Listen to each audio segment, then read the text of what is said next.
আপনার নাম কি? আমার নাম হচ্ছে তামান্না খানম মুক্তা। আর কোথায় পড়াশোনা করতেছেন? আমি মমিনুন্নেছা সরকারি মহিলা কলেজ ময়মনসিংহে পড়াশোনা করছি। যাক, খুব ভালো। সাধারণ জ্ঞান একটা প্রশ্ন করব। জি করেন। তাপ পরিমাপক যন্ত্রের নাম কি? তাপ পরিমাপের যন্ত্রের নাম হচ্ছে থার্মোমিটার। এটা তো অনেক ইজি। এটা হয়নি উত্তর,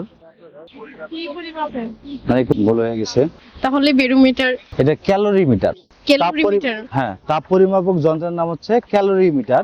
আপনাকে একটা টেকনিক বলতে হবে যেন সবার মনে থাকে। তাপ পরিমাপক যন্ত্রের নাম যখন উচ্চারণ করবে তখন সাথে সাথে যেন মনে থাকে। এটা মনে থাকার টেকনিক হচ্ছে মানে আমরা যে শর্করা জাতীয় খাবারগুলা খাই, যেহেতু বৈজ্ঞানিক ভাবে প্রশ্ন করছেন আমি খাবার দিয়ে মনে রাখার কথা বলতেছি। তো শর্করা জাতীয় খাবারগুলা হচ্ছে ভাত বা আটা, এগুলা। তো এগুলোর মধ্যে প্রচুর পরিমাণ ক্যালোরি থাকে। তো এগুলো যদি আমরা মনে থাকি যে এই ভাত বা রাইস জাতীয় খাবারগুলোর মধ্যে ক্যালোরি আছে, তার মানে ক্যালোরির ক্যালো আর হচ্ছে মিটারের মিটার, ইজি ভাবে মনে রাখা যায়। কিন্তু যখন পরীক্ষা আসবে তাপ পরিমাপক যন্ত্রের নাম, যেমন বৃষ্টি পরিমাপক যন্ত্রের নাম, এরকম তাপ তাপ পরিমাপক যন্ত্রের নাম, এই উত্তর কিন্তু এর মধ্যে আছে।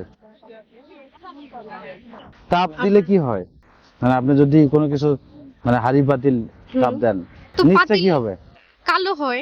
তাহলে কি?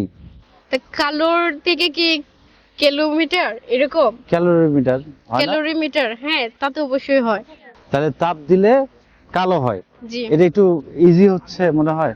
হ্যাঁ, এটাও ইজি, অনেক ইজি। আর আপনারটা যেটা বলছেন ওটা সুন্দর, এবং তাপ দিলে কালো হয়, এজন্য তাপ পরিমাপক যন্ত্রের নাম হচ্ছে ক্যালোরিমিটার। ক্যালোরিমিটার তা আমরা এইভাবে মনে রাখতে পারি। আর দর্শক আবার একটা টেকনিক দিবে যেটা যেন সবার মনে থাকে। মনে থেকে।